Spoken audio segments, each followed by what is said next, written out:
one girl, countless destinies!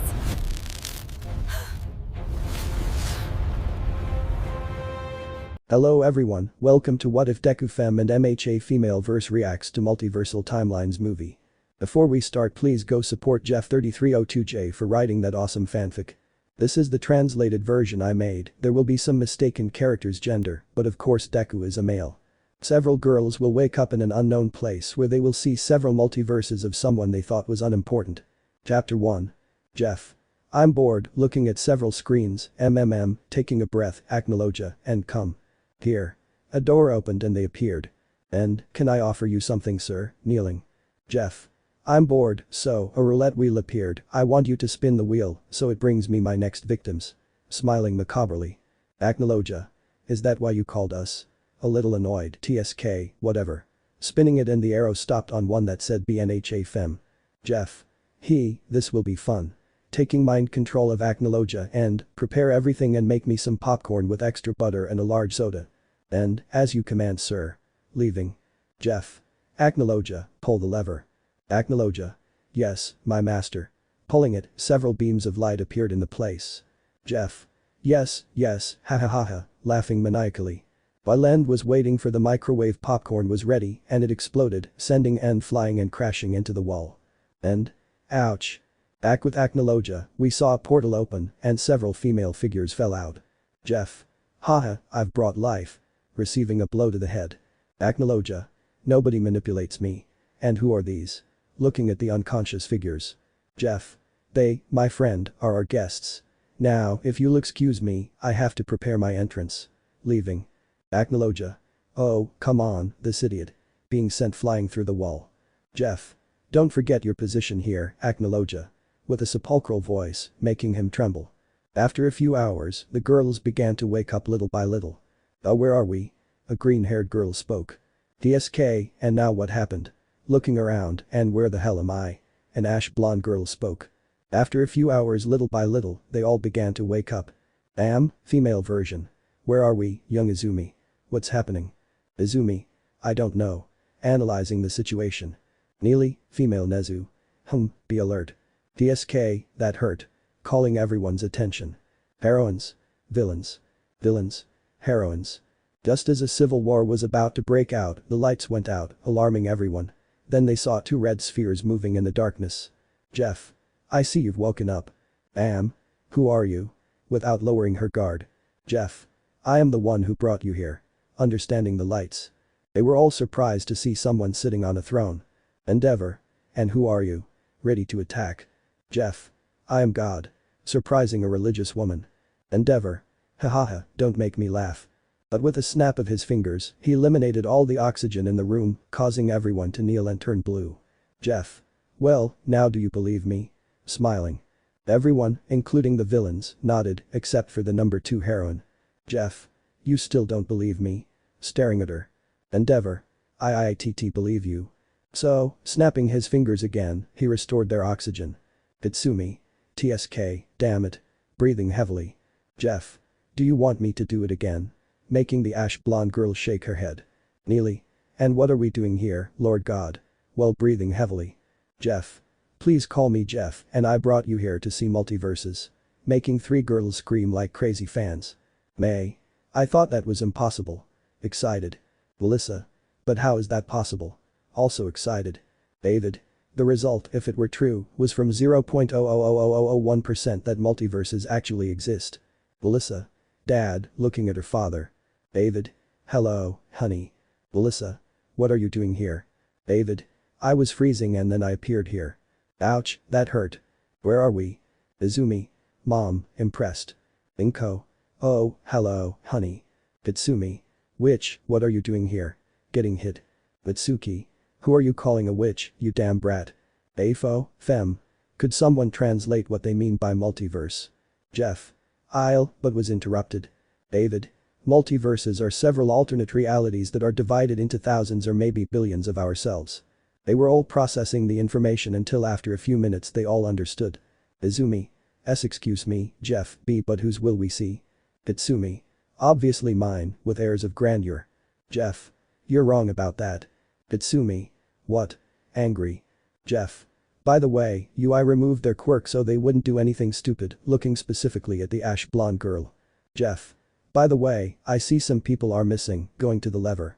TSK, that's what I get for buying cheap batteries, changing batteries and pulling the lever, but nothing happened, so I hit it, and a portal reappeared where Class 1B, the Hussycats, and Coda, female version, Eerie, and Stain, female version, fell in. Note. If you have names for any of the girls, tell me. Coda, female. W, where are we? Clinging to her aunt. Mandalay. I don't know. After an explanation, everyone understood. Jeff. Okay, first of all, does anyone have a question? A black-haired girl with a scarf raised her hand. Yes. Izawa, female. Where will we see those multiverses? A little tired. Jeff. Oh yeah, that's it, but first, snapping his fingers, making her feel like she's finally slept well after a long time, now then, snapping his fingers again, the whole scene changed to a movie theater. Jeff. Okay, now then, as I was saying, today we'll see Izuku's multiverse, a picture of the green-haired boy appeared on the screen. Endeavor. Of a brat. We're going to see a brat's multiverse. Angrily. Jeff. Hahaha, if you only knew what this brat can do. Just. Then, the door opens, and End comes out with my order. End. Here you are, my lord, handing it to me.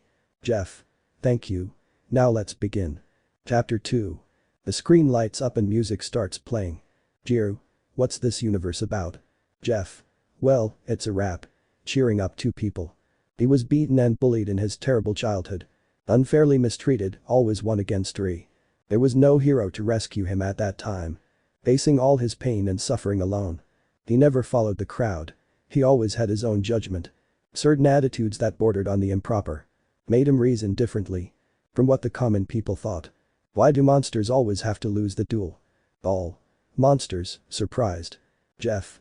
That's right, in that universe monsters exist. Izuku is a fan of monsters, but just for that reason, he is rejected and humiliated. Why are only his dreams the ones that crash to the ground? While everyone else celebrates the victory with euphoria. They die, being nothing more than scum to everyone. Itsuki. Typical of that nerd. Fem. What does he mean by that? Jeff. Well, just think about it. Heroes kill monsters, and people celebrate the death of one of them, but haven't they realized that monsters also have feelings? Fem. Those things with feelings. Ha. Don't make me laugh. It had to be typical of one of the Class 1 relatives. But before she could finish, she was knocked out by her friend. Hendo. Sorry. Jeff. Well, as I was saying, it's the same as in their world. If a hero captures a villain, everyone celebrates, well they don't care what situation they're in after their fight. Villains. This guy really understands us. After that, they all started to reflect. And as a child, he was able to experience injustice. Those blows they gave him were full of malice. Because if you're popular, everyone applauds and supports you. The green-haired boy is seen being beaten by a green-haired girl and a ash-haired.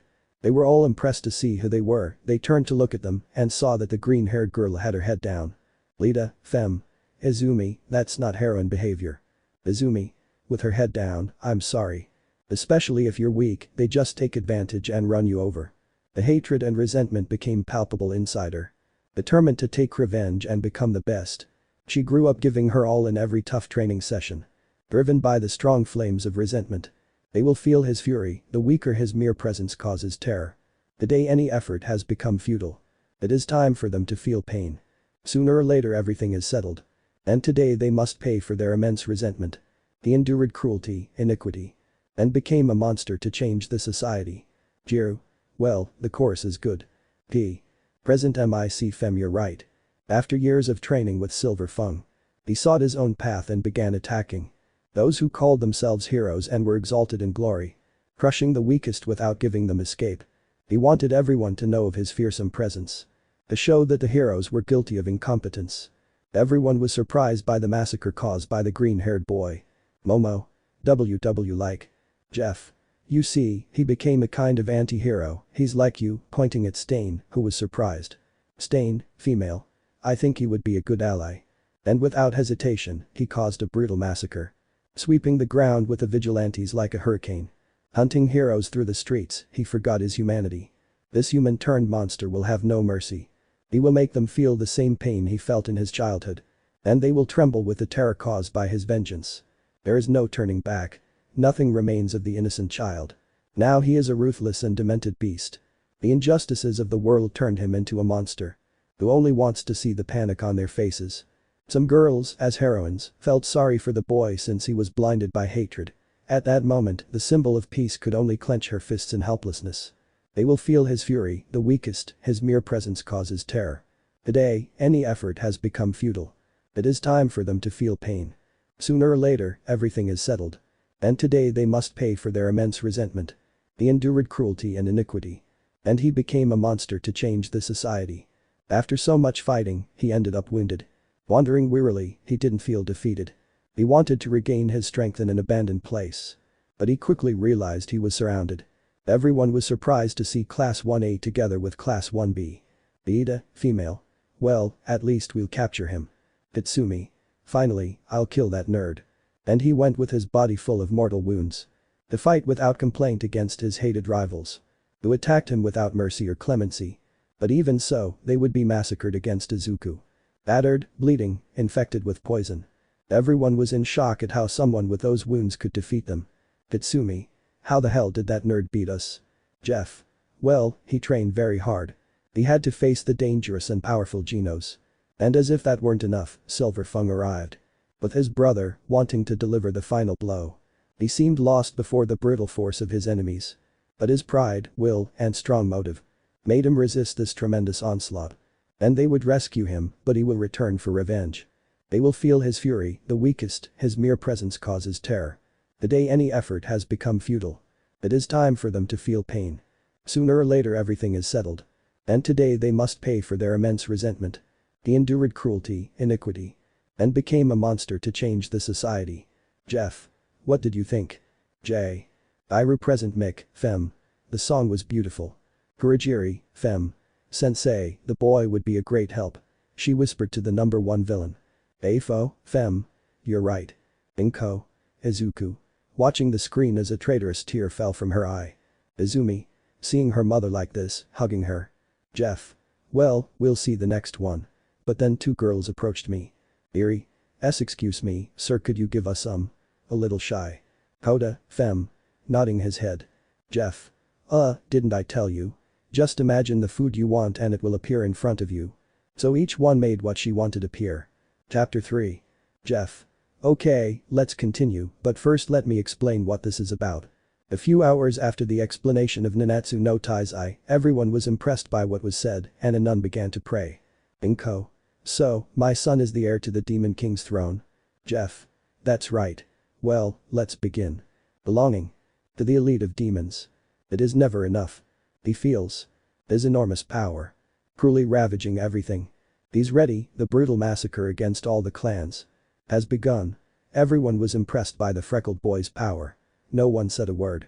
A ruthless being who had destroyed the lives of thousands, carrying out his plans. He was known for his brutality, the most feared by the goddesses, and no deity could stop his onslaught. He attacks like a stampede, his excessive way of taking life standing out. Everyone felt a chill run down their spines. Izumi. Izuku, looking sadly at her brother. The respected and hated leader of the commandments, a heartless demon without feelings, fell madly in love with a beautiful woman, that kind goddess. He changed his mind and betrayed his clan and the Demon King, not caring if he might find death. No one could believe it. He betrayed his clan just because he fell in love. Inko. Excuse me, but who is Izuku's girlfriend? Jeff. Well, it's Abara, surprising her. Abara. And I, but if I haven't even seen him or know him, Jeff. Different dimensions, different possibilities. Well, there, Izuku and you faced your parents, who were the supreme goddess and the Demon King, but you didn't succeed, and as a consequence, they cursed you. Neely. They cursed you? Curiously, Jeff. That's right. Well, Abara was cursed with reincarnation and Izuku with eternal life. Jirou. But I don't see it as a curse. Jeff. You're right. Only Abara, upon remembering what she is, will die in 3 days, and Izuku, no matter what, won't be able to save her, and she will always die before his eyes. They were all speechless at what was said, so they decided to remain silent, cursed for eternity. The silent hatred grew stronger and stronger. Chorus, don't beg for mercy against this demon filled with evil. With great coldness, he annihilates his rivals with cruelty. They cannot stop his brutal strength that comes to tear apart a lethal power beats within him, ready to destroy everything. He spent time living in hell, remorse. It became eternal. Wandering without rest. He found no peace. Years passed. But he always felt incapable. Everyone saw how the freckled boy felt guilty for his actions. He wanted to end it all. To undo the evil intentions that resided within him.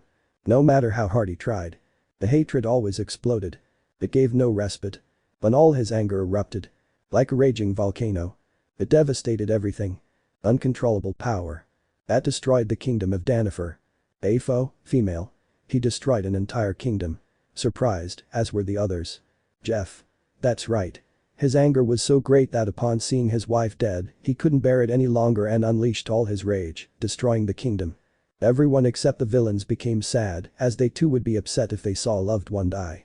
In that moment, the symbol of peace knew what it felt like to see someone die and not be able to prevent it. Filling her being with rage. And an unstoppable resentment. Unable to control those demonic instincts, causing more than one heart attack. In her rivals. Against Hendrickson, her lethal strength rises. His mental breakdown is already through the roof and there's nothing that can stop his onslaught. If you face him, you'll have no escape. Neely. Wow, that would be a good quirk to help people. Azawa, female. She's right, principal. Chorus, don't beg for mercy against this demon filled with evil. With great coldness, he cruelly annihilates his rivals. They can't stop his brutal strength that comes to tear everything apart. A lethal power beats inside him, ready to raise everything. Toga. Wow, he looks hexy stained with blood. Well, her cheeks were red and she moved her legs. Tamara, female. Do you want to control yourself? A little annoyed, Verse always fighting against his instincts, eternally lost in a dark labyrinth, trying to endure that abyss that lived with him and that, without further ado, turned him into a cruel demon. Against the 10 Commandments he fought like a hurricane, but he would fall, brought down by betraying his clan. They were all in shock because they saw how he stood up to them alone and wasn't afraid. Sigh. Wow, your brother is really brave, Kiro. Izumi. Yes, that's true, while making a sad smile. But there's no effective attack to make him perish. Because every time he dies, he'll be reborn. Slowly losing his consciousness. He would face Eskener. Without considering the consequences. Confident and arrogant. Because he wouldn't lose. To a mere insignificant human. But everything got out of hand when Eskener's giant power, amplified by the bright sun, finally defeated him. How? Surprised, Jeff. Well, he's the Lion of Pride and his power increases the higher the sun is. Momo. That means if the sun is at midday. Surprised, Jeff. That's right, he's almost unstoppable, surprising everyone. But he would awaken again with the latent darkness that was taking over more and more of his exhausted mind. Absorbed by iniquity and by the strong hatred, convinced that he would inherit the throne as Demon King, he recovered his powers and now there is no one who can stop him. Assault mode. He will lose no matter who comes. Chorus, don't beg for mercy against this demon full of evil. With great coldness, he annihilates his rivals with cruelty they cannot stop his brutal force that comes to tear everything apart. A lethal power beats inside him ready to raise everything. Jeff. And what did you think? All. Great, Jeff. Good. The next one we will see will be the life of Izuku, scaring a little ash-haired girl and 2 green-haired girls. Chapter 4. Jeff. Well ladies, how about we begin? The screen turns on, an error message appears. Neely. Is something wrong? Jeff. That's strange, it's not showing up. Wait for me. He takes me away and reappears. Well, I guess we won't be seeing the past. Apparently, there's been a problem, but I have my best subordinates working on it. Meanwhile, in the engine room, several minions were working making a mess. Jeff. They won't be long, but we'll see a different universe. The screen turns on. Several armed men can be seen in a warehouse. Subject 1. Hey, do you know why the biggest mafia bosses are meeting? All. What? Confused, Jeff. Just keep watching. Subject 2.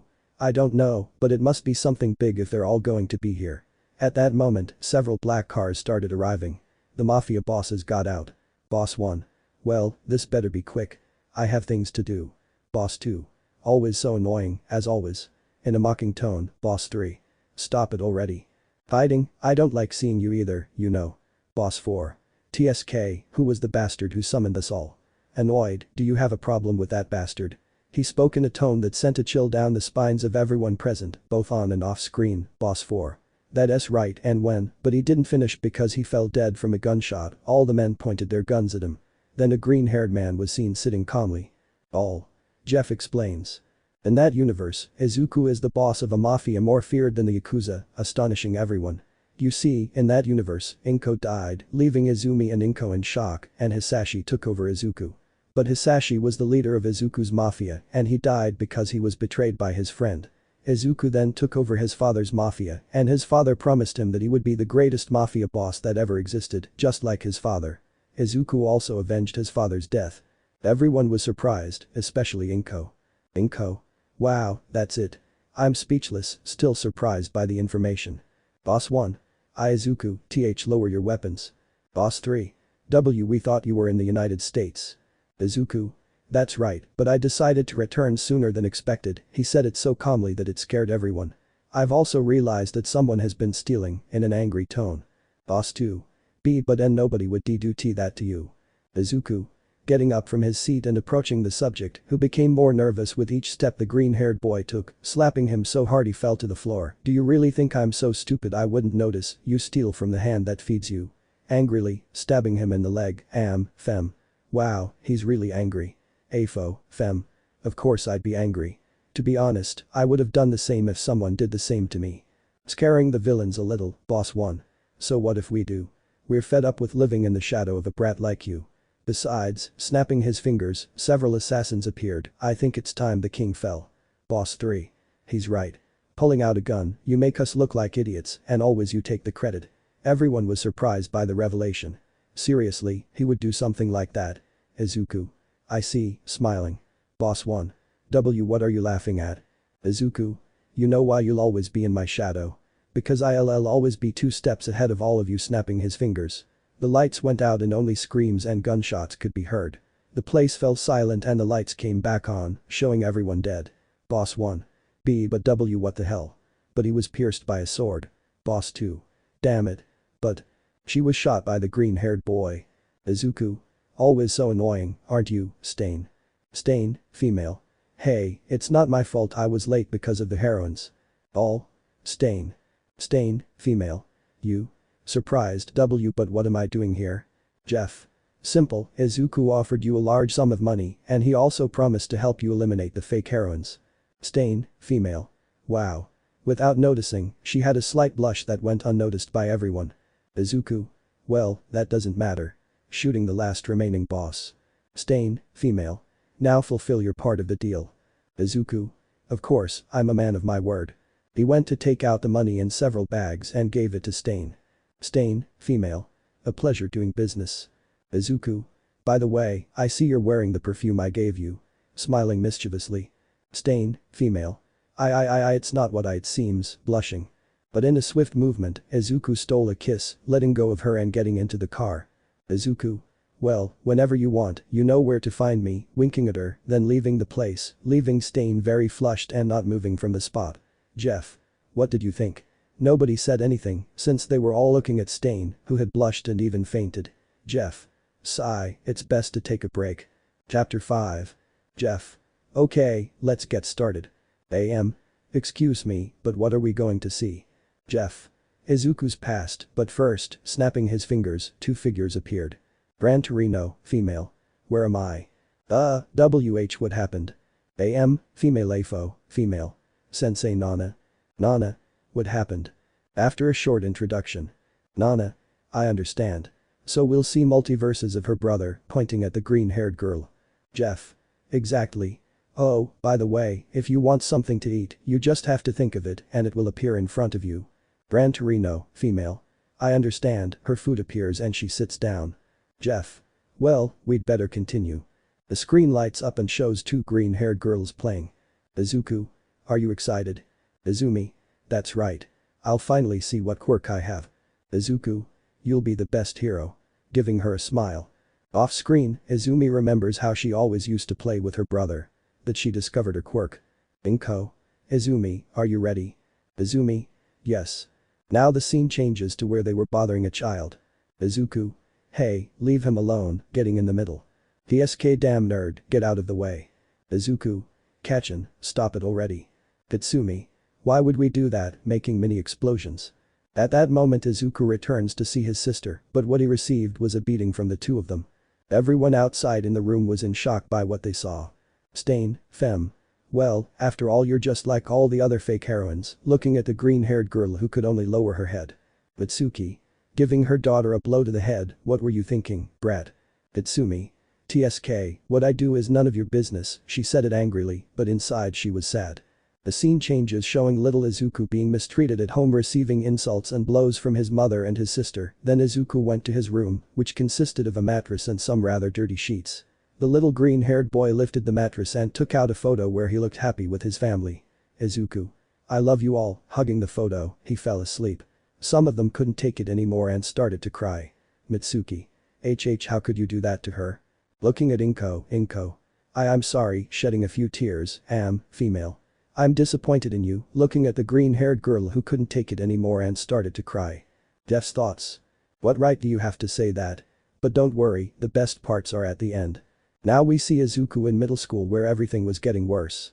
His classmates bullied him or threw paper balls at him because they didn't want Izumi or Kitsumi bothering them. Izuku was going to put away his notebook when Kitsumi snatched it away. Kitsumi. Well, what do we have here? Looking at the notebook, Izuku. Kachin, give it back. Trying to get his notebook back, but the ash blonde girl made it explode. Kitsumi. Oh what? What are you going to do? Then she made the notebook explode and threw it out the window. The green-haired boy went out to pick up his notebook, but was pushed by his sister. Izumi. Hahaha, goodbye, loser. Some villains felt sorry for the green-haired boy since they identified with him because they were bullied for their quirks. Then the scene changes again where Izuku was in front of the symbol of peace. Izuku. Excuse me, can someone without a quirk be a hero? Female. Sorry, kid, but men can't be heroes. Why don't you become a police officer? She jumped away, leaving the green-haired boy alone. Ida, female. You really did that?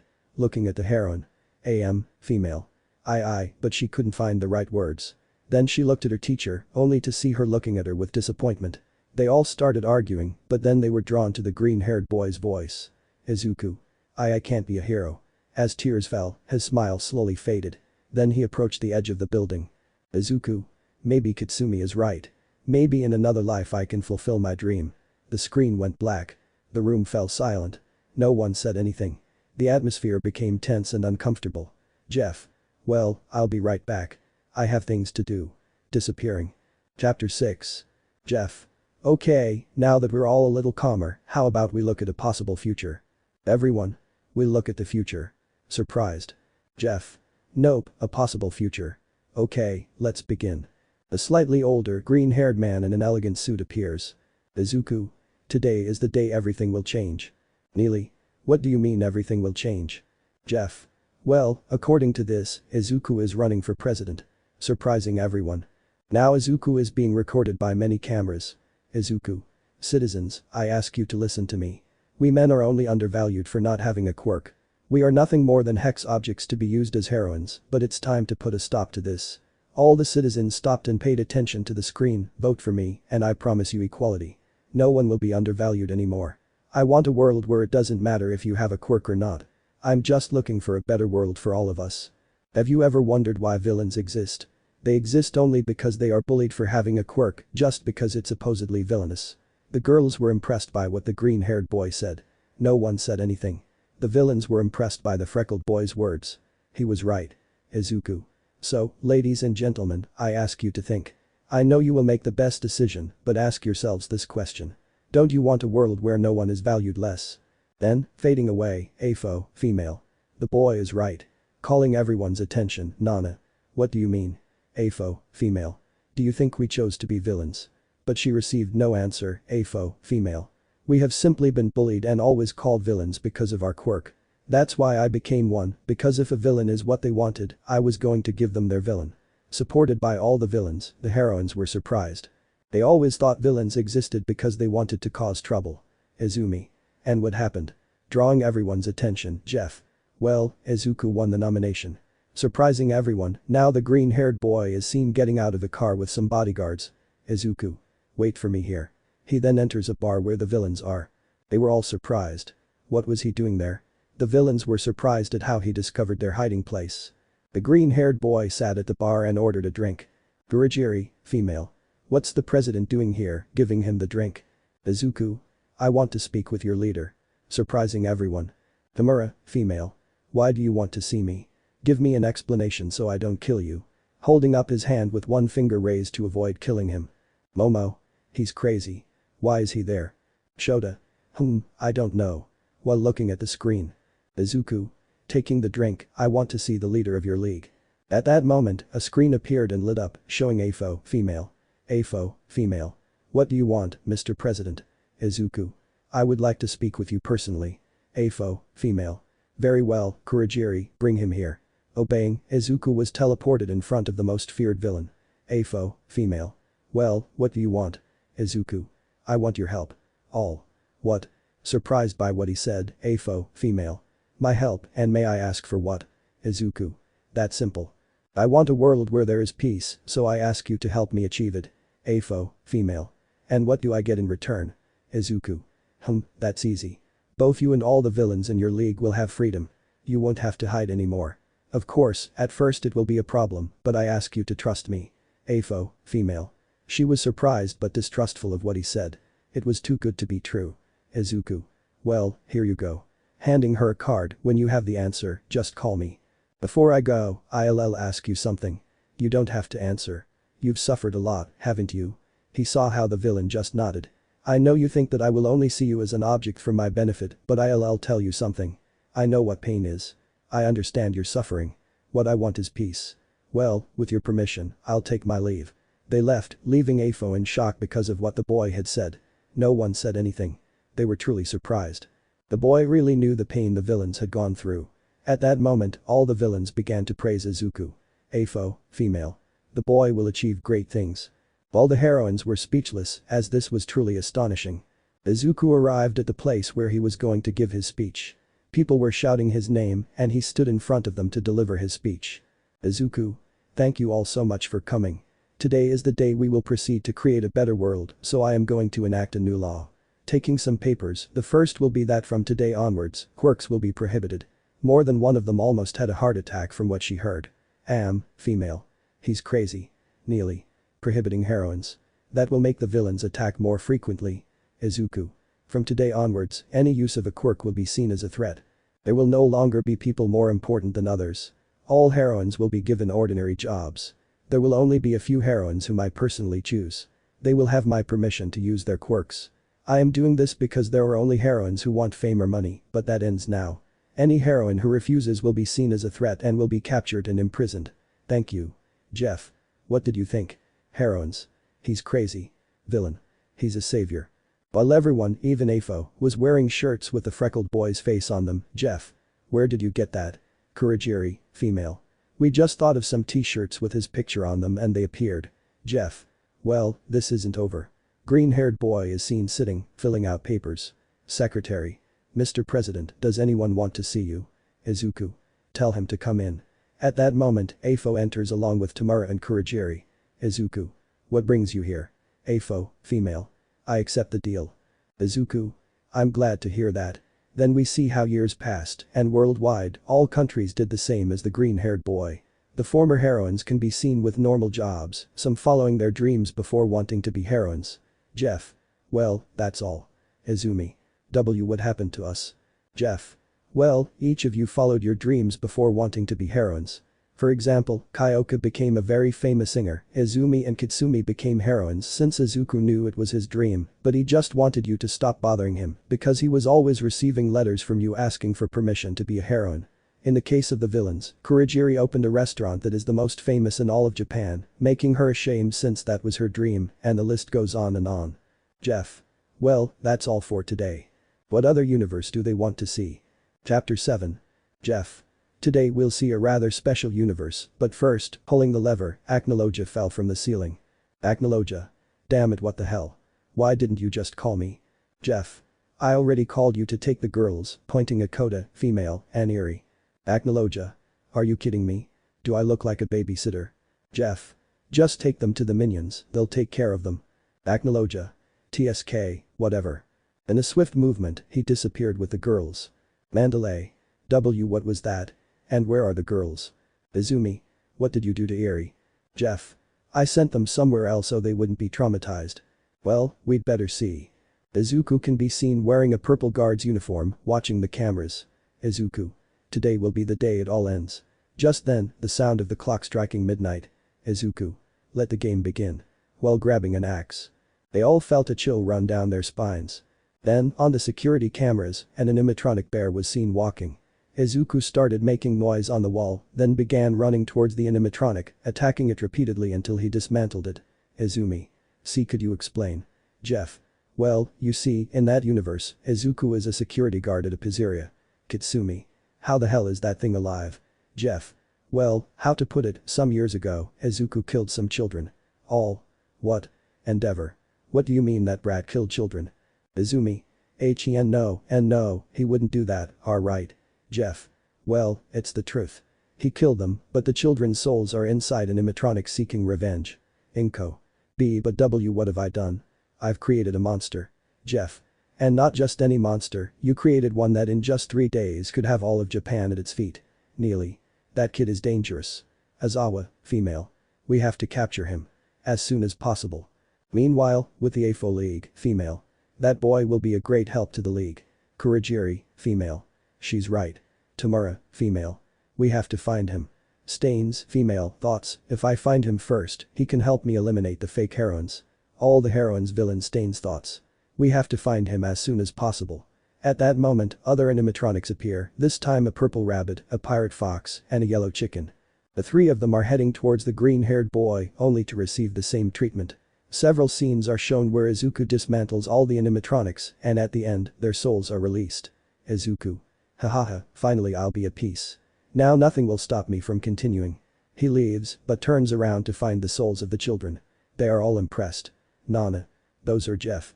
That's right, the souls of the children he killed. Izuku. And no, it can't be. Backing away, Izuku. And no, get close to me, I'll kill you, did you hear me? While desperately waving the axe, at that moment, the green-haired boy started running desperately while the children chased him. Izuku entered a room and closed the door. He saw an animatronic suit. He didn't lose. Time passed, and he put it on.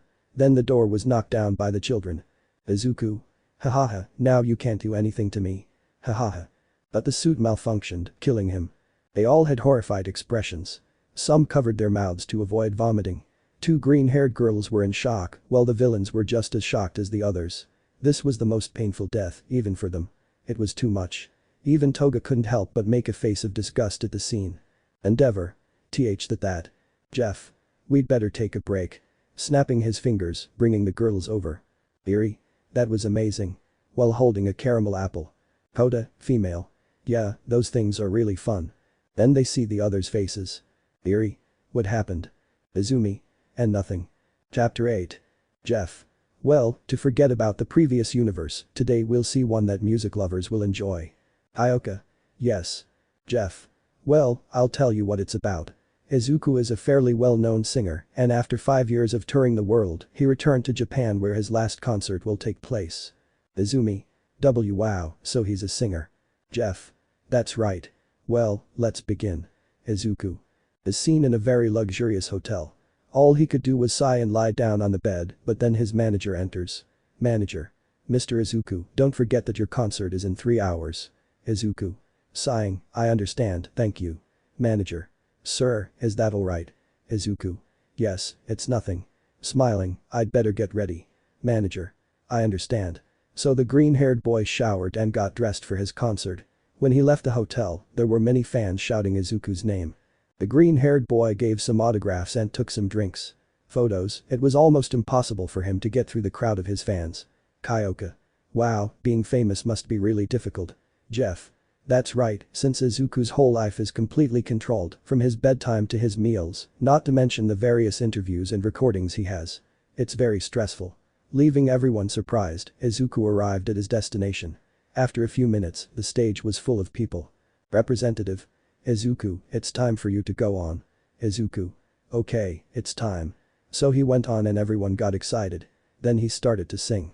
Present Mick, female. That was beautiful. Hyoka. You're right.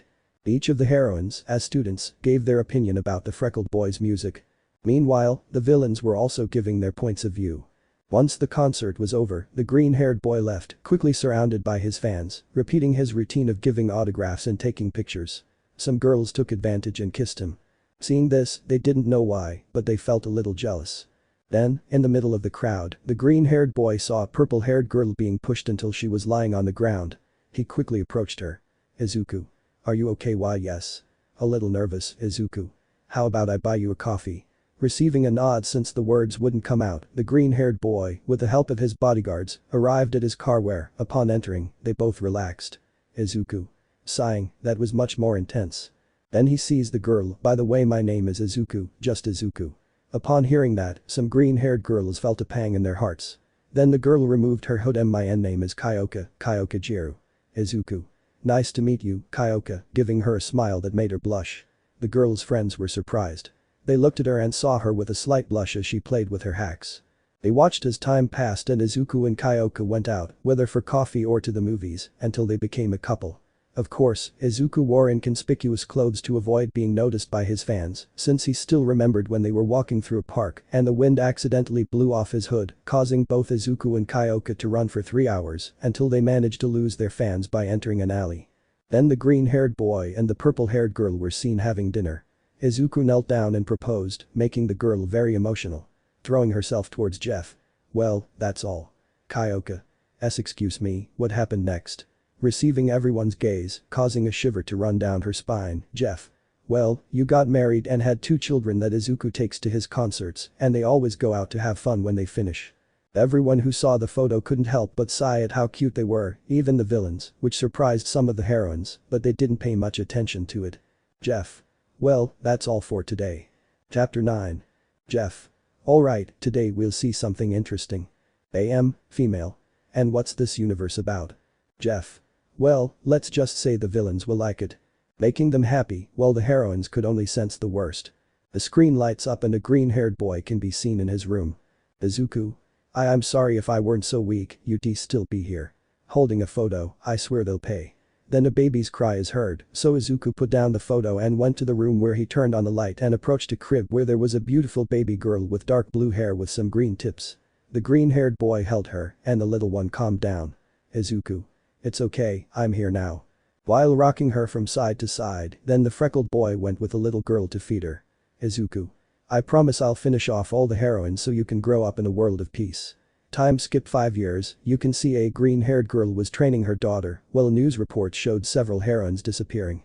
Everyone was surprised. Fem. Excuse me, could you explain what's happening in that universe?" Jeff. "Sure, you see, in that universe, Izuku married a villain from the League, shocking everyone. But unfortunately, the heroines found his hideout and attacked him. In the attack, they eliminated all the villains and killed Izuku's wife, but Izuku managed to escape with his daughter. Afo also gave her her quirk, surprising her and scaring 3 people. With that, the heroines didn't know what to say, while the villains could only give them hateful looks. Fem. Well, heroines, aren't you supposed to not kill?" Each villain then began to insult the heroines, who just kept their heads down. Fem. But who is the boy's wife? Drawing everyone's attention, Jeff. Well, Izuku's wife is she," pointing to Tamura, who turned around and even stepped aside to see if I hadn't made a mistake. "Tamura, Fem. Jeff. That's right, Tamura, Fem. I have a daughter," still in disbelief, and fainting, Jeff. "Wow, I didn't expect that." "Well, keep watching, Dad, where's Mom?" While trying to hit his father, who blocked him. "Izuku. She's in a better place. But why don't you ever talk about her? What happened?" "Izuku. You're still too young to understand. I'm not a baby anymore, I'm old enough to know what happened." Angrily, "Izuku, don't talk to me like that, young lady." Also annoyed, Izuku went to his daughter's room. "Hey, there's pizza in the freezer, I'll be back late, just go, leave me alone." "Izuku. Goodbye." And with that, he left. The little girl fell asleep. The next morning, she woke up and went downstairs to the kitchen, but she didn't find her father. She went to her room and he wasn't there either, so she looked for him all over the house, but nothing. So she got a little scared and started looking for him. Dad, where are you?" With tears welling up. Just then, she accidentally turned on the television. Breaking news reports that they have caught the criminal who murdered the number 2 heroine, the symbol of peace. Nobody knows how a boy has a quirk. We were informed that the criminal was seriously injured and will be taken to the most secure prison. Here is a picture of the villain. The little girl was in shock. Her father, a criminal. This had to be a joke, just a nightmare from which she would wake up and see her father again. Then she remembered the words he had said to her. He said, and couldn't help but fall to his knees. Daddy, I'm scared," as tears fell, Don't leave me alone." Off screen. The girls couldn't help but cry, even some of the villains, while others held back their tears. A dark-haired girl with dark blue hair had her head down and her hair covered her face, but you could hear her crying too. Then the little girl went to her father's room and found a letter and a camera. The letter said, "Play me. Izuku. Hello little one, if you see this, something probably happened to me, but I want you to know that I love you, and I always will. I am what you think happened to your mother." He began to tell her everything. When the recording ended, the little girl had a hateful look, so she went to her room and saw that she had both figures and plushies of heroines. She began to disintegrate everything and then fell to her knees. Off screen, the heroines felt a chill at the sight of the little girl's fury, while the villains were surprised. Tamura, female. She has my quirk. Kurogiri, female. Apparently, she can handle it without hurting herself. At that moment, 4 years passed. The little girl had grown up and trained. She had also searched for her father until she found him. Going after him, she eliminated some guards and deactivated the cameras. She went to the room where they had her father. He was in an incubator that kept him asleep. She reached out and the machine disintegrated, freeing the green-haired boy. Izuku. Where am I? But he was knocked down by his daughter, Dad, while crying, "I missed you so much. I'm sorry for what I said to you and I was a fool. I'm sorry." Izuku. No, it wasn't your fault, sweetheart." Holding her close, "By the way, I see you've grown. Are you going to tell me what happened?" Receiving a nod, "Promise me you'll never leave me alone again." Izuku. "I promise." At that moment, several armed guards appeared, but Izuku eliminated them with a movement of his hand, leaving a large bloodstain. Izuku. "It's time to go home." Jeff, turning off. "What did you think?" Nobody said anything. The heroines were shocked by what they saw, while the villains were silent until one spoke. Tamura, female. "And what happened next?" Jeff. "Well, Izuku and his daughter eliminated every heroine in the world. In the end, Izuku was able to give her a peaceful life while he changed his appearance and got a normal job. And every Saturday and Sunday, they visit you and the other members of the league at a cemetery that Izuku made especially for you." There was silence until someone else spoke. "Afo, female. It's decided. When we return, we'll recruit the boys." They all nodded. Izumi. "Don't even think my brother will join your league." Tamura, female. "And you think he'll want to become a hero after what your mother and her ex-friend did to him?" "Yeah, right, brat." Making her and Kitsumi look at her angrily. Jeff. Talking on the phone, "Aknoloja, I want you to come with and bring a lot of duct tape. Looking that a civil war is going to break out." Jeff. "And if I don't survive, remember me as a hero," putting on a military helmet. Chapter 10. The room was destroyed and all the girls had some kind of injury except for the little girls, Inko and Mitsuki, who were protected by a force field. Once they had calmed down, I decided to leave my bunker. Momo. "What will we see this time?" The universe. Jeff. "Well, first I'll fix the room." At that moment, the girls saw the completely destroyed room and just lowered their heads, somewhat embarrassed. So I pressed a button and several minions appeared, surprising everyone except the little girls. They rushed through like a hurricane, fixing the room. Jeff. "Thanks Bob. You can take the day off, but you can take the girls." So the little yellow one celebrated and left, taking Eri and Kota with them, while they also started screaming with excitement. Afo, female. "What were those things?" Jeff. "They're minions. They're my beloved henchmen, a bit mischievous, but always ready to carry out orders." Afo, female. "How interesting, Kurogiri. They're like the non-us, but with consciousness." Kurogiri, female. "I noticed that too. Besides they're adorable," he whispered the last part. Jeff. "Today we'll see a universe where good and evil will clash in a battle that will decide the fate of humanity." Neely. "What do you mean, it will decide the fate of humanity?" Jeff. "Well, you see, the gods plan to destroy humanity because they're a plague, but a Valkyrie suggested that 13 gods fight against 13 humans to save their own. Okay, let's begin. London Bridge is falling down. London Bridge is falling down. London Bridge is falling down. Fallen down my fair lady." He was born on the streets of London, the son of a prostitute. Who cleverly earned her keep. But a very hard life amidst poverty. But there was no sadness when his beloved mother. Everyone was shocked to hear what had happened. Some felt sorry for them. She sheltered him in her arms, giving him warm love. His shattered soul healed all the pain. That color of his aura, for her special eye. Was the vine that restores all his mental hell. Zumi. "What do you mean by special eye?" Jeff. "Well, his eye allows him to see a person's aura depending on their mood. Surprising everyone. Roaming the streets like an animal, seeing the immense hatred. That humans harbored when they looked at him, he felt their wickedness. But then his refuge amidst so many riddles was his mother's love for him, her son. That color she exuded would become light. The insurmountable strength with which to bear her cross. She gave meaning to her despicable life. And kindly bestowed upon her her motherly warmth. Oda. Don't you have a feeling that something bad is going to happen? Receiving a nod from everyone. London Bridge is falling down. London Bridge is falling down. London Bridge is falling down. Fallen down, my fair lady. But one day he was shattered. That mother he had always loved had deceived and torn him apart. Because her love was a sham and she had planned it all. He saw his mother's color change to a dark aura. But he wouldn't allow that pure image to be corrupted, and without hesitation, he murdered her. Contemplating the color of fear that fascinated him. Everyone was impressed by what was said. Inko had fainted and was helped by her daughter, Mitsuki and Kitsumi. After this he became Izuku the Ripper. He killed his father without a single ounce of shame. He became addicted to the color of despair. Committing murders solely out of passion. He died and his true identity was not revealed. Until he had to defend his hated humanity. The rejection of his own race was of no consequence to him. For he only longed to kill someone again. Some heroines simply clenched their fists out of helplessness at not being able to do anything. London Bridge is falling down. London Bridge is falling down. London Bridge is falling down. Fallen down, my fair lady. P. Present Mick, Fem. I must admit that the choir is fantastic, receiving a yes from some. The most hated human against the noblest god. Their thrilling and ferocious battle began. Izuku deceives him with his tricks and dirty schemes. And thus wounds Hercules, achieving an incredible feat. But the god did not succumb to all his malice. His aura shone with the light of justice. Izuku wanted to see the fear in his rival's eyes and the despair when his end approached. The women were surprised by how he faced a god. But he could not succeed. Nor intimidate him. Hercules remained with his heart intact, for his resolve is a wall that cannot be brought down. And he unleashed his power, determined this time to win. While Izuku escaped, he planned his next attack, for he was not going to back down. But the cunning trick, Tamura, female, cut off Hercules' arm. Wow, that boy is certainly someone to admire. Toga. He's beautiful, sublime, blushing. Finally revealing her Voland and expecting rejection. But it was a total failure. Hercules has no downfall.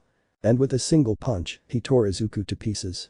Everyone's eyes widened as they saw how with a single blow, he left the green-haired boy badly injured. Completely devastated, Izuku still got up. Given over to death without a chance.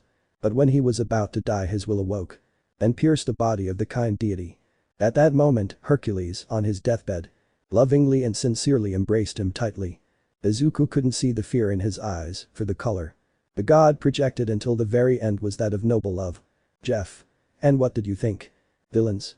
Incredible. Heroines. Sad. Just then, Inko had woken up.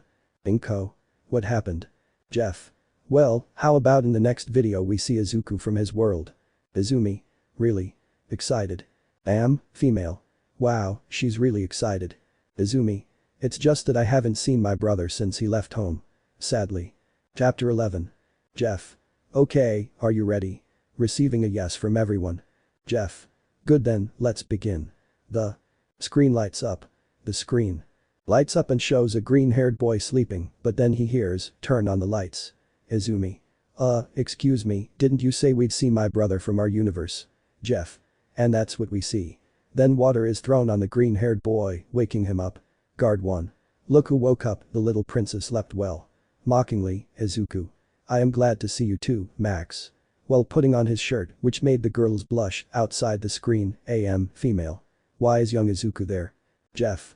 Well, from what I know, after being mistreated, making those who did it lower their heads, and having his dream destroyed, making the heroine lower her head, he ran away from home and started living on the streets until someone found him and trained him. Now Izuku is known as the world's greatest bounty hunter, no matter the target, he will eliminate them. Neely. Wait, by target you mean Jeff. Jeff. That's right, it doesn't matter if they are children, teenagers, or elderly adults, he will eliminate them. Making everyone shocked, that's what that person instilled in him. Never have mercy. Azawa, Fem. Luckily he's captured. Receiving a nod from the heroines, Jeff. You're wrong about that, my friend. Azawa, Fem. Huh? Jeff. He let himself be captured because it's the only way to eliminate his target. Making a shiver run through everyone present, Shota. Izumi. Izumi. Yes. Shota. Your brother is someone to admire and fear. Receiving a nod from his entire class and Class B on the screen. Once the freckled boy left his cell, he went to his job until lunchtime. The girls, seeing the food they gave the prisoners, felt like vomiting off-screen endeavor. Seriously, do they have to eat that? Disgusted, Dobby, female. If it looks like that, I can't imagine the taste. Just thinking about it made her want to vomit. On screen the green-haired boy sat in an empty seat, but then another prisoner sat down in front of him. Prisoner. Hey, I'm hungry. Izuku. Well, eat your food. Prisoner. I don't think you understood me. Give me your food. While showing him a homemade knife, Izuku. Sighing, you want my food so badly, then. Take it. So he grabbed the subject's head and smashed it against the table. Then he grabbed his food tray and threw it at his companion. Then he took the knife and stabbed him in the leg, making him scream in pain. Then he pulled it out. Izuku. Nice knife, I think I'll keep it. So he put it away just in time before being hit by a guard. Guard. Take them away. Stain, female. Wow, those are quick moves. Gurigiri, female. Sensei, how much do you think I charge for your work? Afo, female. I don't know, but let's see how good he is. So they put them in a cell. The green-haired boy started training until they took him out. Then the green-haired boy was taken to his cell where he waited for no one to be around and started taking out a few things and began to craft. After a few minutes he had finished. May. What did he make? Melissa. I don't know, but it doesn't look like it will work, seeing as with a few materials. Jeff. Just wait and see. Then he was taken out again. In the courtyard, he went to a specific place and there was a stone and some smaller ones and the shadow of the stone moved as the minutes passed. Off-screen, Monama, female. But what the heck is that thing, Mealy? That's a clock that our ancestors used, surprising everyone. They used it to tell the time. On screen, Izuku. Okay, just one more hour. So he waited patiently until he saw that it was time. Then he approached a prisoner and pushed him, quickly retreating and blaming the one behind him, thus starting a fight where first there were two and then everyone. Then the green-haired boy approached one and cut his throat. Izuku. Z sends his regards. So the guards went to stop them. The green-haired boy slipped into the crowd and in the process stole the keys from a guard, going to the control room. Izuku, alright, boys, it's time to play, opening all the cells. Guard. Send reinforcements, this is then the freckled boy. He was in the kitchen where he took out a gas tank and placed it on a wall, thus setting up the mechanism he had built. Off-screen, everyone was surprised by what the freckled boy had done. On screen, the green-haired boy had activated the mechanism, but then a cloud covered the sun. Izuku. Damn it. Guard. Stop right there.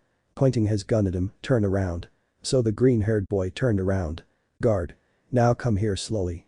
So the green-haired boy went towards him, where they put him on the ground and handcuffed him. Then other guards appeared, then the sun reappeared and the mechanism began to work. Guard. But what is this? Then a match was lit, creating a large explosion that destroyed the wall, so the green-haired boy managed to get up from the floor. Izuku. I'd like to stay a while longer, but I have more clients waiting for me. Freeing himself from the handcuffs, then he began to escape, as did other prisoners. Then the screen went dark. Jeff. What did you think? Villains. Wonderful, splendid. May. Wow, he invented a baby just with those things, it was impressive. Melissa. You're right. He invented a mechanism that works with the sun to light a match.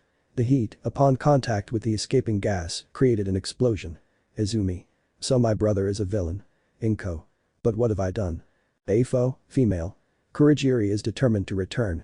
I want you to try to contact him. Kurigiri, female. As you wish. Jeff. Well, I think that's all for today. Chapter 12. Jeff. Today we'll see a sad universe. Neely. And what's it about? Jeff. It's about a father who would do anything for his children. The screen lights up. You can see people running around on a spaceship, some pushing each other or stepping on those who had fallen. Female. Could you tell us what's happening? Jeff. Well, to sum it up, as the years passed, life on Earth became impossible due to too much pollution. All the countries agreed to create spaceships called the Ark, but unfortunately, the Ark where Izuku is with his wife and daughter has been attacked by terrorists and now everyone is heading to the escape pods. Everyone was impressed by what he said. On the screen, the green-haired boy was carrying his daughter and holding his wife's hand. She was wearing a hood amidst all the chaos. Then gunshots were heard, which only made people more agitated. So the green-haired boy went into a warehouse. Izuku. TSK, damn it. Seeing the massacre, then he sees a map that would take him to the capsules faster. Izuku. Okay, let's go daddy, I'm scared. What's happening? Izuku. Nothing's wrong, everything will be alright Izuku, do you think we'll make it? Taking off his hood, revealing, outside the screen, Class 1A and B. Shota. But how? Why? Jeff. You see, Izuku found Shota badly injured one day, so he took care of her until she recovered. She explained that she had run away from home because some thieves had broken in. After that, Izuku asked her if she wanted to stay with him, which Shota accepted, but she didn't trust him. As the months passed, they gradually started to get along until they fell in love. Everyone was impressed by what was said, especially Shota, who still couldn't believe it. Then they set off towards there, trying to avoid being noticed by the terrorists. Izuku only had one thought. And that was that no matter what, he would save his wife and daughter. Humming out of his thoughts, he saw some terrorists about to kill a little girl, so without thinking twice, Izuku ran towards them, charging at them. He quickly grabbed their weapons and, without hesitation, killed them. At that moment, he saw a woman approaching, thanking him. Having saved his daughter, he and his family continued onward. Izuku was killing the terrorists who tried to harm his family, but when he reached the escape pods, he was surprised to find none. The terrorists had hacked the ship and ejected the pods, preventing anyone from escaping. Izuku. No. Damn it, off screen. The heroines clenched their fists, powerless to do anything, while others were worried, and surprisingly, some villains on screen. The green-haired boy began searching for a pod and found one. He hurried over and saw that the controls were damaged, preventing her from ejecting. But he knew the only way to eject was manually, and since the controls to open the pod were damaged, he knew he had to stay. Izuku. Stay here, I'll open it for you. Shota. Izuku. Seeing her husband's expression, the green-haired boy could only hug her and kiss her. Then he approached his daughter. And he gets down to her level. Izuku. Promise me you'll listen to your mother if Dad, I want to go with you. Hugging him, Izuku. I'm sorry, but you can't this time. While trying to break free from his daughter's grip as tears fell down his face. No, Dad, I want to go with you, Dad. At that moment, Shota grabs her. Izuku takes some wires and tests them one by one until he manages to open the door. Shota and his daughter go inside, and the freckled boy closes the door. Dad, no. While banging on the door, Izuku. I'm sorry. Activating the countdown, at that moment, some terrorists appear. The green-haired boy takes his weapon and starts shooting at them, but little by little more terrorists arrive while the countdown is heard. Izuku, I love you all. Taking the weapons of the dead terrorists, thus, he starts shooting, but also receives some shots. In his last moments, Izuku starts shooting at some gas tanks, creating an explosion. So the ship slowly began to explode while Shota and his daughter watched it go up in flames. The screen goes black. They all had tears streaming down their faces for the freckled boy's sacrifice, while one of the two-tone girls was in shock. Jeff.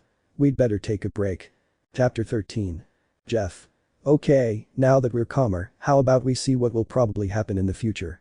Alyssa. What do you mean, probably? Jeff. Well, as you'll see, the future constantly changes depending on the actions you take. May. Wow, I can't find any flaws in your logic. Jeff.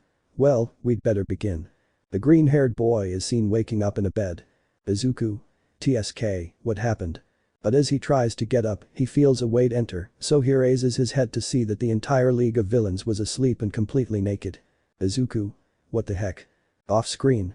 Everyone's jaw dropped, and the villains were in shock, not knowing what to say until they heard a noise. Some of them had fainted. AFO, female. Ahem, could you explain what the heck happened? Jeff. Let's see, how do I explain this? You guys threw a party since Izuku agreed to work with you, making the heroines shudder, and well, you drank too much, and one thing led to another, and you ended up being. Now all the villains had fainted, while some of the heroines and students didn't know why, but felt jealous. Manama. Fem. Hahaha, he slept with all the villains, hahaha, being knocked out. Pendo. Sorry. Inko. My baby is a real man now. Izumi. TSK, jealous. Jeff. Yeah, let's keep watching. The green-haired boy didn't know what to do, but he felt the girl slowly waking up and did what every man does in this situation. He pretended to be asleep. So, once the girls woke up with headaches, they looked at the green-haired boy. Tamara, Fem. KK Kurajiri, tell me that and it's not what I think it is. Kurajiri, Fem. I think so. Toga. Wow, what happened, standing up but falling, ouch, why can't I walk? Dabi, Fem. TSK, shut up. Holding his head like this, she also tried to stop but fell too, damn it. So little by little the girls began to despair until they were silenced by their leader AFO Fem. Shut up already, we'd better go. TOMURA Fem. ILL kill him, being held by Kurajiri, let me go, ILL kill him. Kurojiri Fem. Calm down, remember we need him. Tomura Fem. TSK. So the girls retreated as best they could. Meanwhile, the green-haired boy waited for them to leave, getting up. Izuku. Damn it, this wasn't supposed to happen. I was only supposed to sleep with girls to get information. Off screen. Everyone except the villains. What? Jeff. Well, he only does it to get information. Kitsumi. So he sleeps with any bitch to get information. At that moment, Tamura wakes up. Tamura, female. Be more careful with what you say, brat. Kitsumi. Shut up. The two were about to attack each other, but they were stopped and tied to their seats. Jeff. Let's keep watching. On screen. Izuku. What do I do? What do I do? I know. What if I fake my death? No, I know. I'll make Tamura touch me with his 5 fingers so I die. It wouldn't be painful. Damn it. Slaps himself. What's wrong with you, Izuku? You're not like this. Sighing, I'll take responsibility for my actions, even if it means dying at the hands of the girls. Off screen. The villains had already woken up and they had heard everything. Kurojiri, female. Wow, that boy is a real man. Toga. Yeah, I'd see better with blood. Afo, female. The boy is one of a kind. On the screen, the green-haired boy got up and went outside, finding the entire league eating. But when they saw him, they stopped eating and stared at him. Some blushed, others didn't know what to do. The green-haired boy, receiving all their stares, started to get scared. Izuku. Ahem, good morning, girls. Sitting on the counter, Kurojiri served him a plate, but she had a slight blush that went unnoticed by the freckled boy. After a few minutes, the green-haired boy finished eating and went back to his business of killing people. The green-haired boy was on top of a building talking on the phone. Izuku. I don't see my money. I'll give you your money when you do the job. Izuku. No, my money first. Then he sees his target. Izuku. Your target will be gone in a few minutes and I still see zeros. Unhappy Izuku. Receiving a large sum of money, thank you, but now, because of your idiocy, I want you to double it. Come on, you're messing with me. Izuku. Tick-tock. Okay. Izuku. It was a pleasure doing business. He aimed the sniper rifle and fired, killing him. The green-haired boy then left. Off screen. Everyone was impressed by the green-haired boy's agility. Stain, female. Wow, that was incredible. Toga. I like that the bullet hit him in the head. Thinking about the blood. On screen. Meanwhile, at the league, the villains were dizzy and others were vomiting. Tamura, female. Damn it, I swear he killed him, vomiting again. At that moment, the green-haired boy arrived. Upon seeing the girls, the first thing he did was help them, even though his arm was almost disintegrated while helping Tamura. Izuku. Why don't you all rest? So the green-haired boy went to make breakfast, giving it to everyone. Poor Izuku was sweating buckets since he didn't know what to do in this situation. The rest of the day, the green-haired boy helped. According to the green-haired boy, the girls were feeling unwell. Something they ate must have disagreed with them. The next morning, he woke up to find the league was gone. He simply tidied up the bar and waited for the girls. He saw them enter, some with death stares, making him beg to get out alive. Then Afo approached him and placed her hand on his shoulder, nearly giving him a heart attack. Afo, female. Sighing, we're pregnant. This made the freckled boy freeze, as if he'd seen a ghost. The screen then went black. Villains. Wait, what happened? Jeff. Well, Izuku took responsibility for his actions, surprising some of the villainesses who thought he would leave, and he also became protective of you all, since he didn't want you to have an accident. Afo, female. That boy is truly unique, receiving a nod from all the villainesses. Chapter 14. Jeff. Today we'll see a universe that's one of my favorites. Fem. And what's it about? Jeff. Well, I'll tell you. In this universe, Izuku is a vampire. A vampire? Surprised. Jeff. That's right, but not just any vampire, none other than Count Dracula himself. Upon saying that, some were scared and others felt a chill. Momo. Diddy Dracula. Scared. Jeff. That's right, let's begin. The screen lights up. You can see a somewhat eerie building where lightning bolts are striking the structure. Then someone appears, apparently a scientist. Off screen. Izawa, Fem. Wow, that place is really scary. Receiving a nod from some. Fem Melissa. David dad. Surprised. Melissa. What's my dad doing there? Jeff. Well, in that universe, your father is Mr. Victor Frankenstein. Melissa. My dad, it's Victor Frankenstein. Jeff. Yep, now keep watching. David. Igor, pull the lever. Igor. Yes, master. So, pulling it, they raised something that was covered by a blanket and then lightning bolts started to strike and one hit the thing they were raising. So, they quickly lowered it. Then, little by little, the sheet began to lift. David. It's alive. I've created life. Off screen, everyone was impressed by what they saw. Neely. That's Frankenstein's monster. Surprised, the inventors were fascinated by what they were witnessing, while the villains were surprised. On screen, then, behind him, a green-haired boy appeared. Izuku. I see your experiment worked, Doctor. David. Count. Surprised, Izuku. I see you have visitors, Doctor. Seeing an angry mob, David. I have to escape from here. Releasing his creation, Izuku. I can help you, as I always have. David. What do you want in return? Izuku. I want you to give life to my children. Outside the on-screen, everyone was still in shock until someone spoke. Stain, female. What do you mean by giving life to his children? Causing everyone to snap out of their shock, Jeff. Well, you see, since he's an undead, his children were stillborn, and since David wanted someone to provide him with income for his experiments, he approached Izuku, who accepted because he was interested in whether he could give life, and since he saw that it worked, now he wants David to help him revive his children. On screen.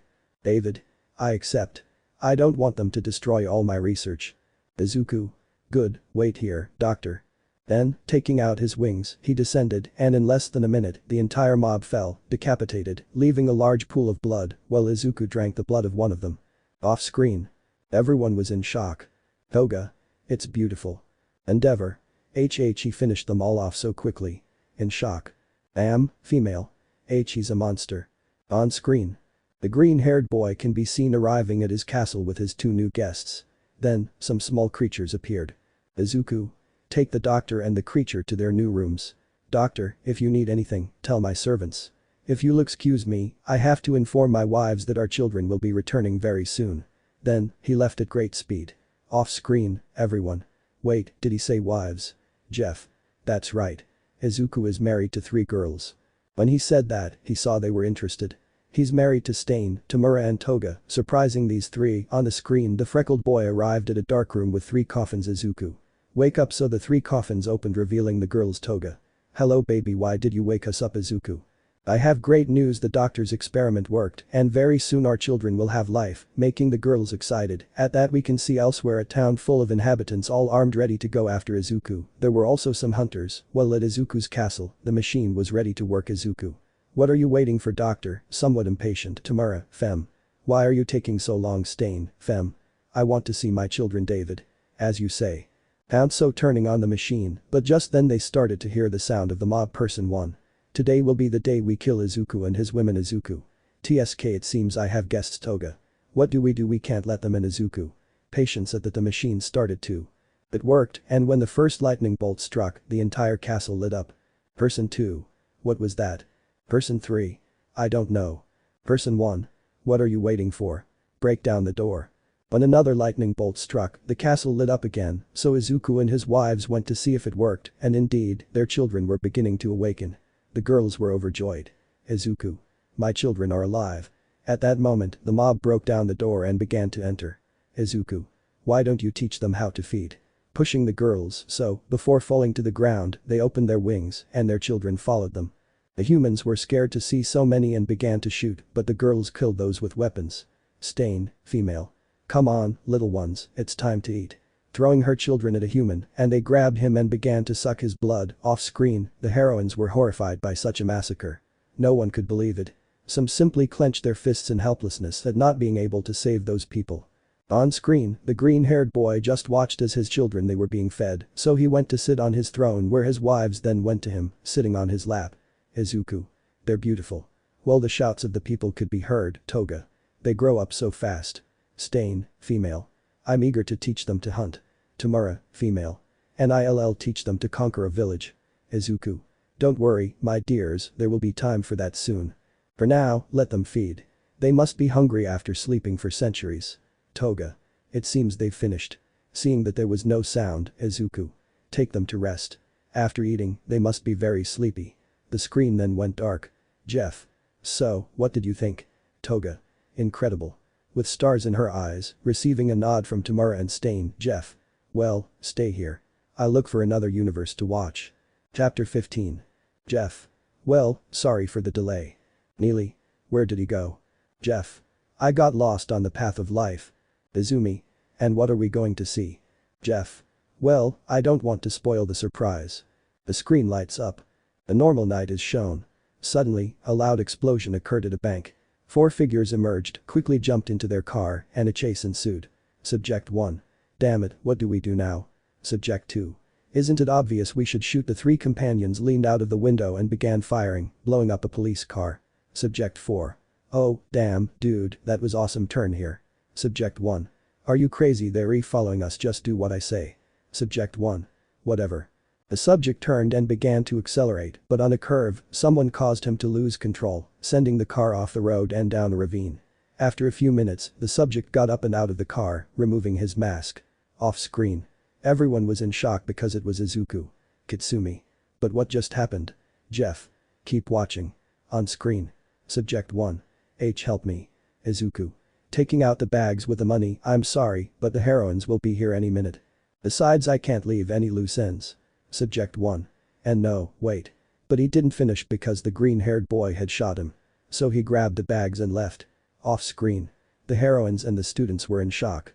He had murdered his classmate just to keep all the loot, while the villain saw the boy's potential, which could still be exploited if he wanted it to be. On screen. The green-haired boy left trails of blood, arriving at an orphanage far from the city. He entered and was greeted by the children. Izuku. Kids, do you know where Mother Superior is? Child 1. She's upstairs in her room. Izuku. Thanks. So they went upstairs. The stairs and knocking on the door, hearing it come in. Mother Superior. Oh, Izuku, it's so good to see you. Izuku, hello mother. Hugging her, causing Inko outside the screen to feel a pang in her heart. Mother Superior. Oh my god, Izuku, what happened to you? Izuku. It's nothing. By the way, I brought you a gift. Putting all the bags on the floor and opening them, surprising her. Mother Superior. Oh my god. Izuku. With this, you can pay for the orphanage so they can't close it and also pay off the debts. Mother Superior. But this is wrong, Izuku. You have to return it. Izuku. But it's the only way to save it. We've already tried everything.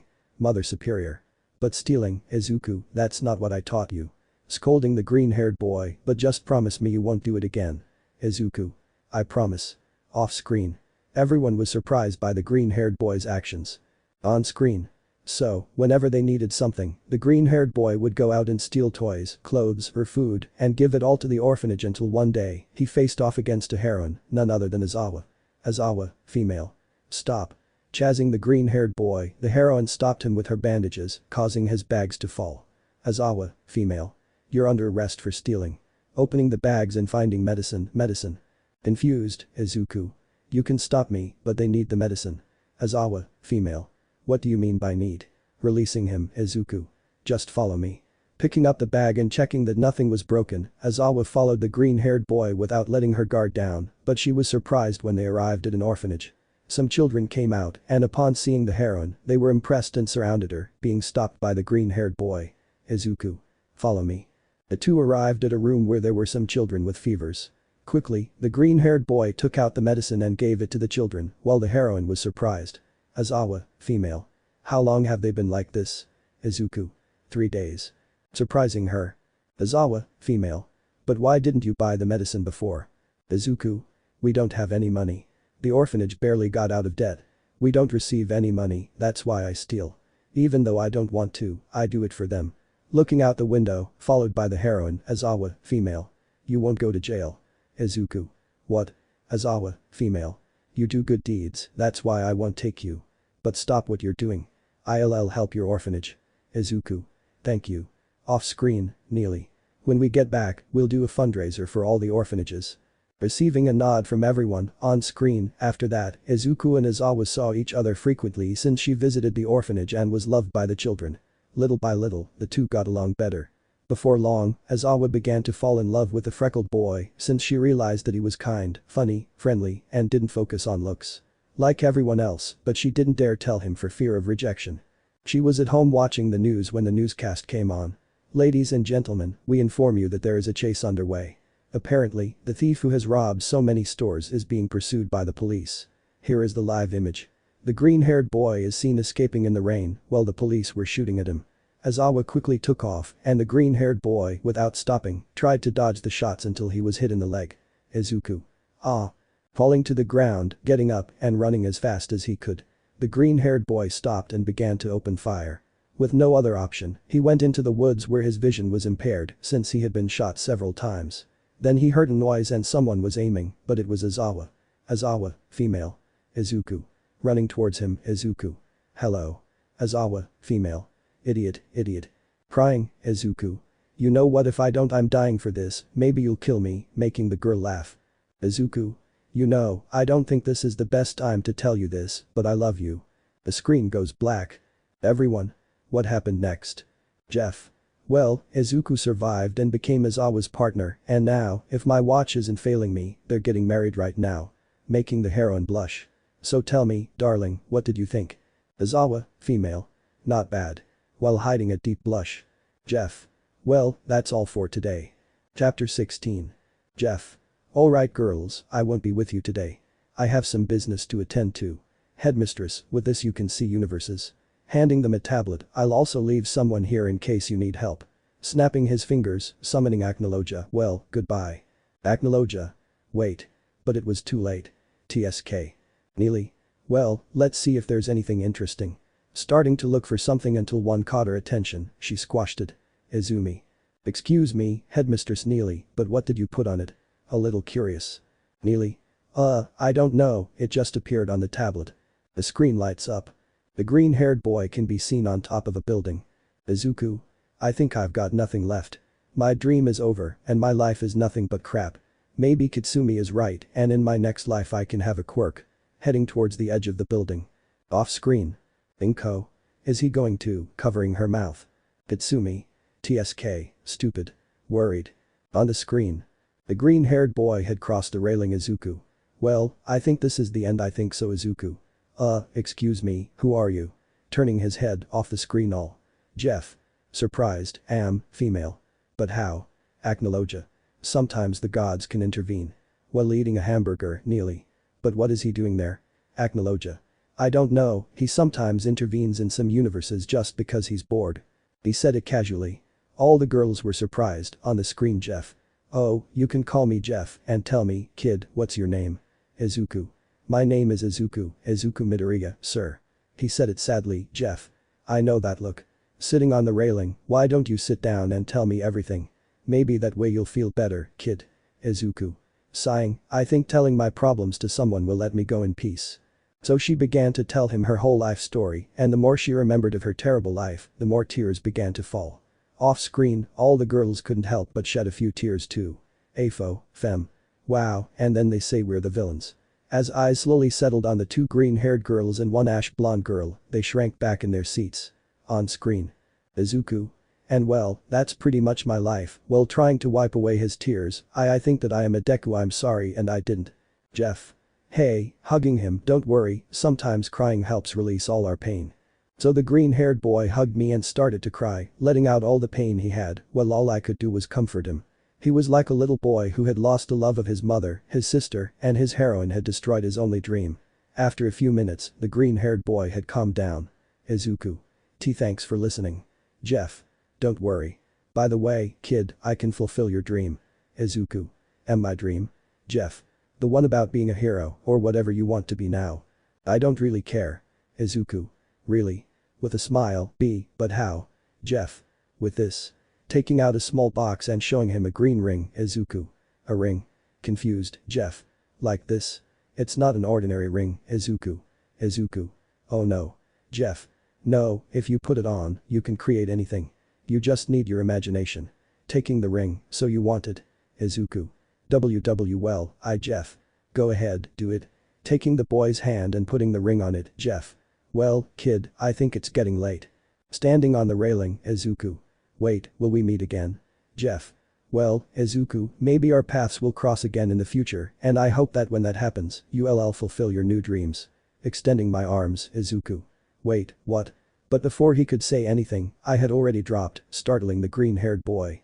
He ran, and when he looked, there was no one there, leaving him confused. But then he saw the ring and, pressing it to his chest. Izuku. I hope to see you again. Grabbing his backpack and leaving the building, the screen went black. All the girls were impressed by what they had seen. Momo. So he can intervene in the multiverses. Looking at Acnologia.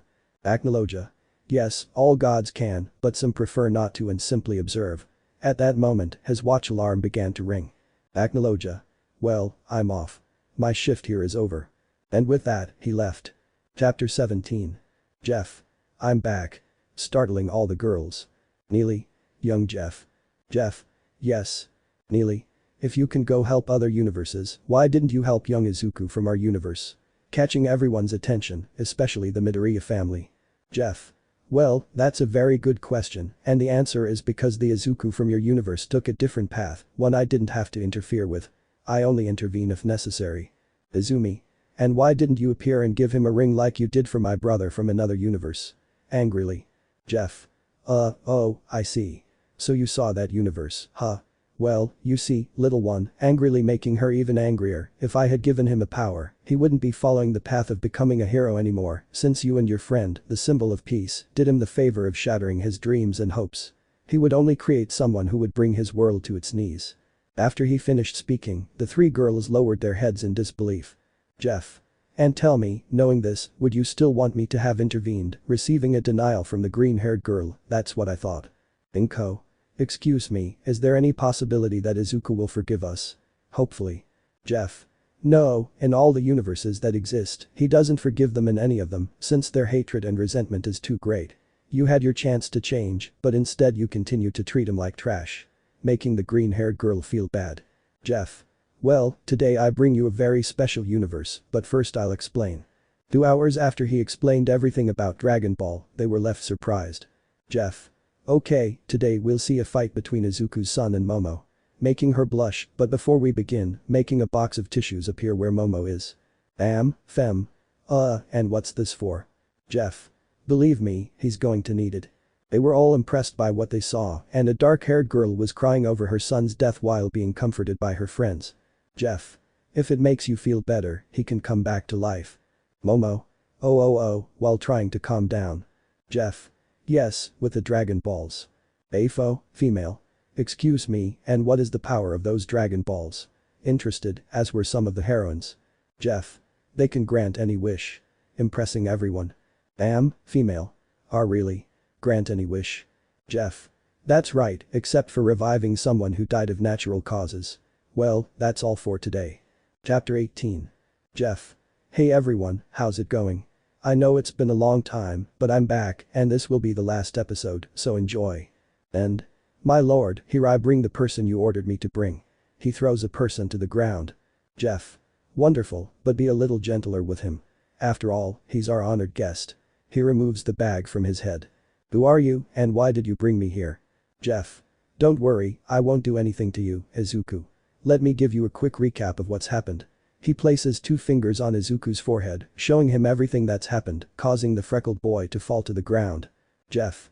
I know it's a lot to process, so I'll leave you here for a few moments. When you're ready, you can come out. Disappearing from the scene and reappearing on a throne where the heroines and villains were located. Jeff. Attention ladies, let me tell you that the universe you are about to see will be the last, causing the room to erupt in protest. I'm sorry if you don't like it, but I have to return you to your world. You've been out for too long, so it's time to go back. And don't worry, I won't erase your memories so you can stop making the same mistakes, looking at some of the girls. Well, with that said, let's begin. On the screen, a green-haired man in armor could be seen arriving at a dungeon. Upon entering, there were several creatures who, upon seeing him, became wary. The green-haired man walked to the front where several silhouettes could be seen, who, upon seeing him, pointed their weapons at him. Off-screen. Tamura. Confused. Afo. Excuse me, but what is that universe? Jeff. Oh well, in that universe quirks don't exist. Instead, there's magic and humans are at war with a demon king. When someone kills a demon king, he's reborn. Basically, it's an endless war. Izumi. And why is my brother with them? Jeff. Patience. On screen. What is the hero who killed the previous demon king doing here? Did you come to face me alone? Izuku. No. Throwing his weapon, which surprised everyone present both on and off screen, but what surprised them most was seeing the green-haired boy kneel. Izuku. I came to offer my loyalty to you, Demon King, or should I say, Demon Queen. Afo, female. Why do you want to join my army? In a surprised tone. Izuku. When I defeated the previous Demon King along with his entire army, upon returning to the capital, I received no praise or victories, not even a thank you. Instead, I received rejection and hatred from the people who saw me. I could also see the fear in their eyes, and after that, the queen decreed that I was a danger to everyone, so she ordered my execution. I couldn't believe what was happening to me. I was on the verge of death several times to save everyone from destruction, and for what? So that in the end they want to kill me? While squeezing his fists, Izuku. When I learned that the new Demon King had been reborn and was recruiting people, I thought of joining you. Fem. Tell me, are you willing to turn your back on your race to join my side? Izuku. Mine were the first to turn their backs on me when they decided to try to kill me, so Demon Queen, grant me the honor of being on your side. In return, I offer you my complete loyalty and my life if necessary. There was a brief silence that quickly filled with whispers from the people, but they fell silent when they saw their ruler raise his hand. Fem. Approaching the freckled boy and taking his chin, lifting his head, alright, I'll let you join my troops, and don't worry, I promise I'll give you the treatment you deserve. From today on, you will be my general in charge of leading and training the new recruits. Izuku. I will fulfill all your wishes, Demon King. The screen then turned off. Fem. And what happened next? Jeff. Well, Izuku always fulfilled every mission he was given and was rewarded for his achievements. When those who turned their backs on him found out that Izuku was with the enemy, they tried to make him change sides, but Izuku killed them. Upon hearing that, the heroines said nothing and simply lowered their heads. Jeff. By the way, there's someone I want to show you. The door opened and the green-haired boy came out. When everyone saw him, they were surprised, and a couple of the green-haired girls cried at the sight. Izumi went to hug her brother, but he dodged her. Izuku. Touch me and I'll kill you. Coldly. Inko. Izuku, but her son walked right past her. Jeff. What a fantastic family reunion. Well, Izuku, you decide what happens now. If you ask me, I can return everything to normal or leave it as it is. The decision is in your hands. The freckled boy looked at those present and saw how some heroines and students looked at him with fear, while the villains looked at him with a smile and blushed. Izuku. Leave it as it is. I think I've found the people who would make me happy. Heading towards the villains, who welcomed him with open arms. Jeff. Good, it's time to send you back. Izumi. Ani-chan, I promise you that. Jeff. Silence, he has made his decision. Let me tell you this. If you truly love him, let him go and let him be happy. I know that what he's doing is wrong to you, but if that's what makes him happy, instead of criticizing him, you should support his decision. With that said, I will send you back to your world. Female. So that means the villains will win. Clenching her fists. Izuku. I just want equality and rights for everyone. I want this war to end with an agreement, but if you refuse, then there will be no other option but to resort to violence. Jeff. You have a point, but since I don't care, goodbye. Snapping his fingers, thus making them disappear. And? My lord, do you think they will reach Jeff?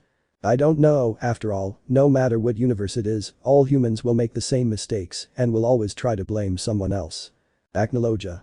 When you live for a long time, you see how everything repeats itself. Wars, pandemics, even fashion. It's all a cycle that repeats itself, but nobody lives long enough to tell the tale. And why doesn't he eliminate them? Jeff. Why rush something that's inevitable? The only ones who will exterminate the human race will be themselves. It's only a matter of time before that happens. While looking at a universe where life practically no longer existed and the only thing left was a desert planet. And? Let me know in the comments below if you guys want the next part. Also check out my other video that has been shown and left. Thank you for watching. If you enjoyed this video please like and share this video. And have a fantastic day. Bye.